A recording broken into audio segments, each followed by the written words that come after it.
Bienvenidos a este espacio que llamamos Mitos y Leyendas Argentina. Hoy le vamos a contar sobre la Salamanca. Una leyenda muy conocida en el interior del país, pero sobre todo en Santiago del Estero. Es una leyenda que se cuenta desde la época colonial, pero hasta la actualidad se siguen escuchando rumores que la mantienen viva y actualizada.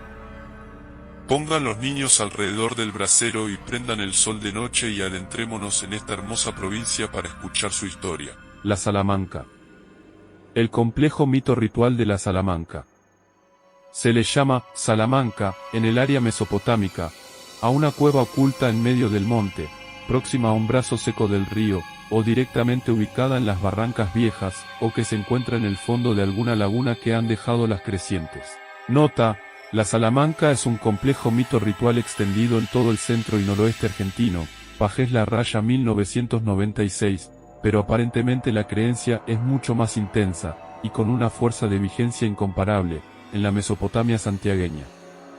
Solo me ocupo aquí de su versión santiagueña. Las Salamancas son una creencia generalizada en la Mesopotamia santiagueña, no hay localidad que no tenga en sus proximidades una Salamanca. Todo varón que se destaque en la música, en la danza, en el juego, en el éxito con las mujeres, en los negocios, y en fin, en cualquier aspecto, es sospechado de haber aprendido en la Salamanca, cueva en la que ha hecho tratos con el diablo. Todo aquel que quiera aprender muy rápido y con suma destreza alguna de esas artes, se encamina a la Salamanca, y se convierte de este modo en un estudiante y un frecuentador asiduo. Pero de todas las artes, las más importantes y las más comunes están relacionadas con la música. También mujeres curanderas o brujas han aprendido allí, pero generalmente las mujeres van solo para tener tratos íntimos con el diablo y a entregarse a la bacanal, en el baile que allí adentro se desarrolla.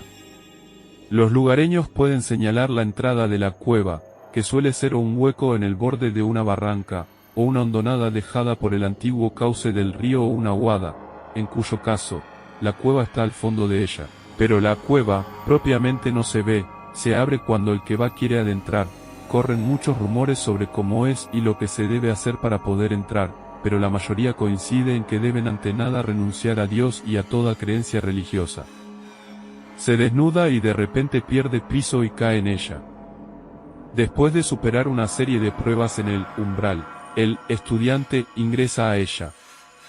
Allí se desarrolla un gran baile campesino orgiástico, todos desnudos, en medio del cual el diablo le enseña lo que él desea. Esa enseñanza y esos bailes son frecuentados por los salamanqueros, de ahí en adelante, aún después de haber aprendido de modo excelente su arte. Este complejo mito ritual se remonta al periodo colonial y tal vez se hayan transformado en antiguas creencias o rituales indígenas, y se hayan incorporado otras, e indican una interculturalidad constitutiva. Es común que cuando se pregunta por alguna historia de Salamancas en las áreas rurales, de norte a sur y de este a oeste de la Mesopotamia santiagueña, después de haber negado saber nada, los lugareños relaten varias historias y señalen lugares próximos, donde todavía está una antigua, o donde hace poco se ha empezado a escuchar. Se escucha la música del baile que allí acontece. Historias de Salamanca se recogen sobre todo en el campo, pero también las hay en las periferias de las ciudades. Las Salamancas siempre están en medio del monte, retirado, cerca de los ríos.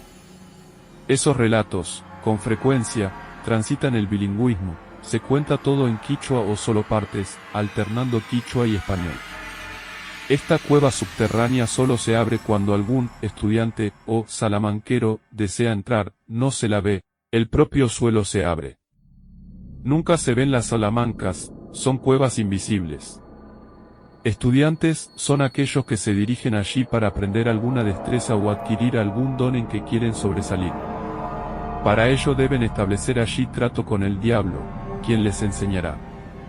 Salamanqueros son aquellos que han aprendido su arte, y que regresan a la Salamanca solo por placer. El diablo es también localmente llamado Malu, o en quichua Supay, o con su nombre afro, Mandinga.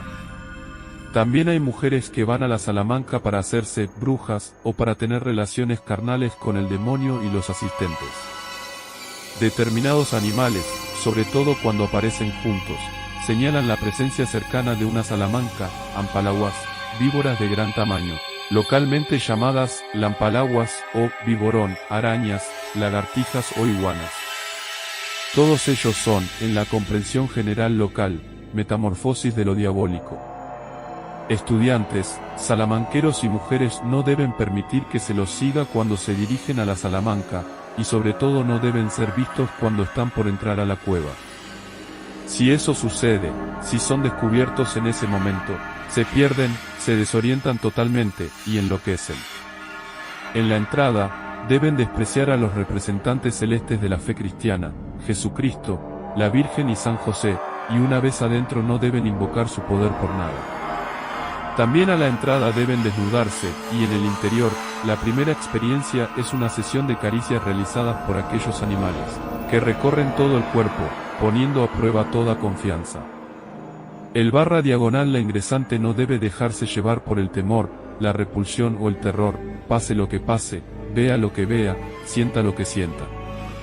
En varios relatos, el viborón se enrosca sobre sí, con su cabeza erecta al centro y el /diagonal la ingresante se debe sentar allí, permitiendo que el reptil recorra todas sus partes. Luego el diablo /diagonal supa y /diagonal mandinga toma diversas formas humanas y animales.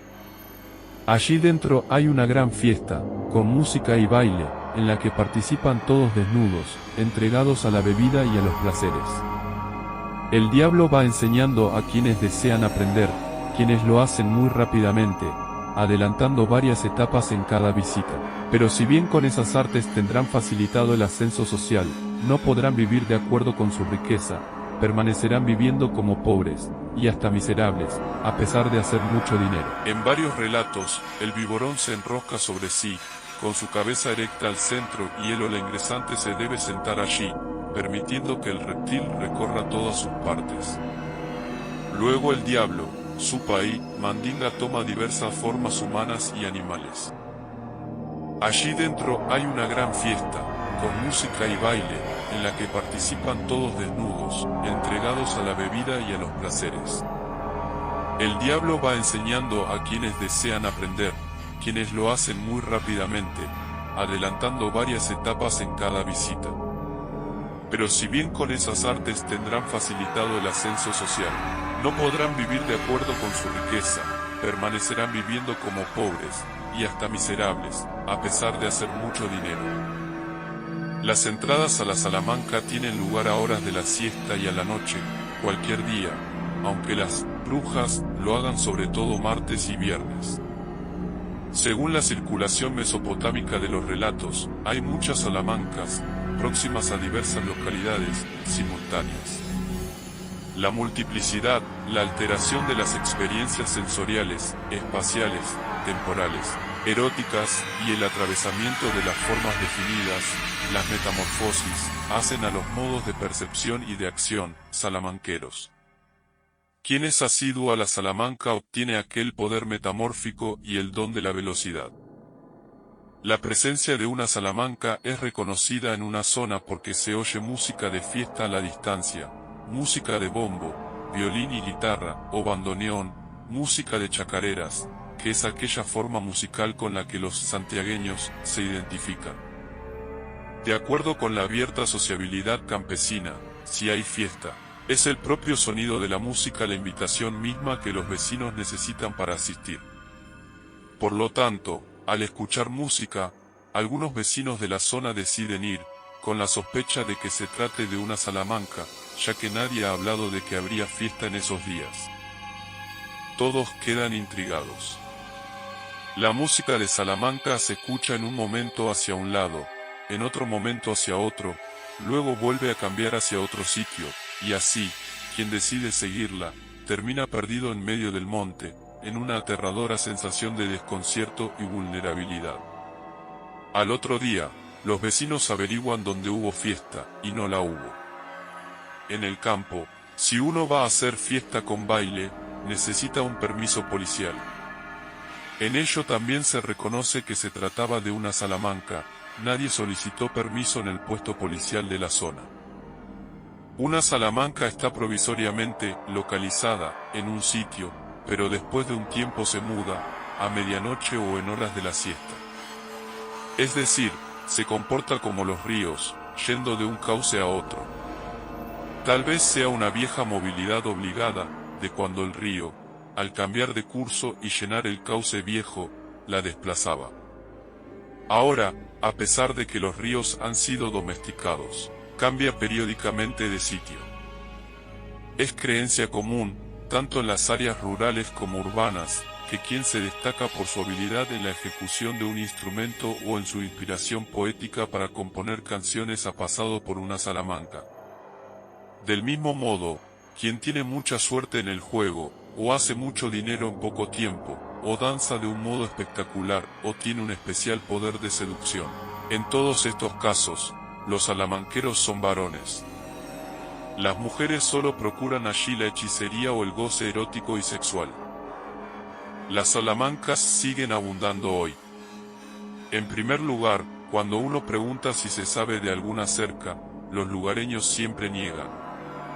Lo mismo sucede cuando se pregunta si se sabe quichua o si se conoce algún cementerio de indios en las proximidades, como ya hemos visto. Avanzando la conversación o en otro encuentro, surgen las historias. Pero, en el caso de la Salamanca, este segundo momento suele demorarse más, y se habla en voz baja, la voz se hace más íntima, las frases son breves, suspendidas, con entonaciones que suben y bajan a puntos extremos, y narraciones llenas de sobreentendidos, contadas a medias, en las que los salamanqueros son calladamente señalados. Las salamancas proliferan en toda la Mesopotamia santiagueña. Hay unas 5 kilómetros de Villa Tamisqui, en un paraje llamado La Bajadita, otra cerca de Soconcho, otra en Tiumpuncu, junto al gran cementerio de indios, y a un costado del brazo seco del Dulce, en Taco Pozo, un poco más al norte, en Loreto Viejo, junto al lecho del río Ñambí, que solo recoge agua en verano, y se la escucha en las proximidades de su desembocadura en el Dulce, en Cruz Pozo, junto a Manogasta, en Maquito, cerca de la ciudad de Santiago, en Pozo Comer, cerca de Villa Robles y otra en una laguna de igual nombre, cerca de Loreto Viejo, en Tushipuyú, cerca de Alazampa, en La Cañada, en Urituhuasi, en La Loma, en Tusca Pozo, en el Aibal, otras dos en sendos remansos del Salado, Ampalausníoj y Misíoj, en las lagunas de Jumesquina, en La Bruja, en Río Verde, cerca de Mayupunta, en Lana Pozo. Como pasa con los cementerios de indios, no hay localidad que no tenga una que se escuche en sus proximidades. Extraído de indios muertos, negros invisibles. La identidad santiagueña, en Argentina.